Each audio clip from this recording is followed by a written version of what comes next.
Hi! Welcome back to my channel. Mag-hike out ulit tayo sa Guadalupe Trail. Pero, ano lang muna tayo. From beginner trail muna tayo. Mga 2.5 hour lang. Okay, ipakita ko sa inyo yung trail natin. The Smith Spring Trail. Ito siya. Ito din siya.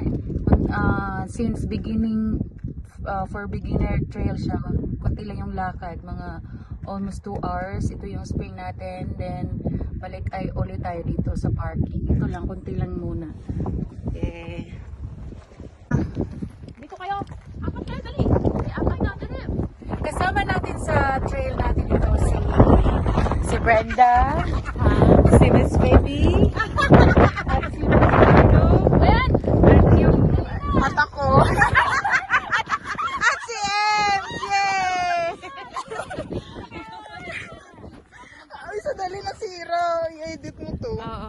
Hi! We're heading to Manzanita Spring, and Manzanita Spring is one of the 5 springs that we're gonna visit today. Come here.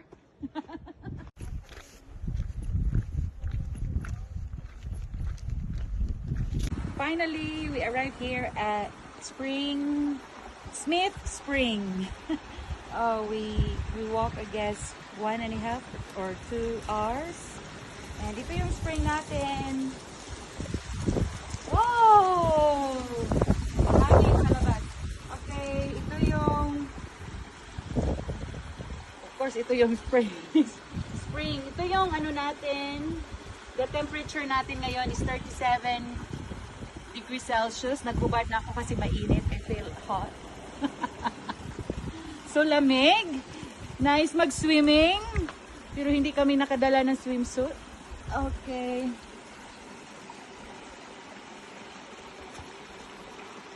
Go.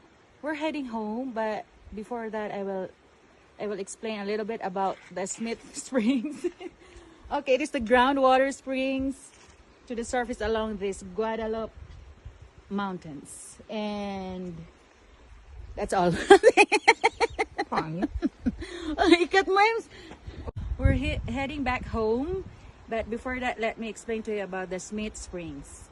The Smith Springs is a groundwater springs, and then to the surface along with the southeast base of the Guadalupe Mountains. Yeah, you see it here? Yeah, thanks for watching. Thanks to Miss Oy, our official videographer. I'm hungry. I need to eat. Is that We're your almost there. Is that your lunch? Yeah, this is my lunch. Not enough. No, I'm good. I'm on diet, you know. Thanks for watching. Okay, finally, we're here. Malapit na tayo sa parking natin. At least nakapag-trail tayo before this year ends. Yay! It's nice to have this again. See you next year! Bye! Happy New Year!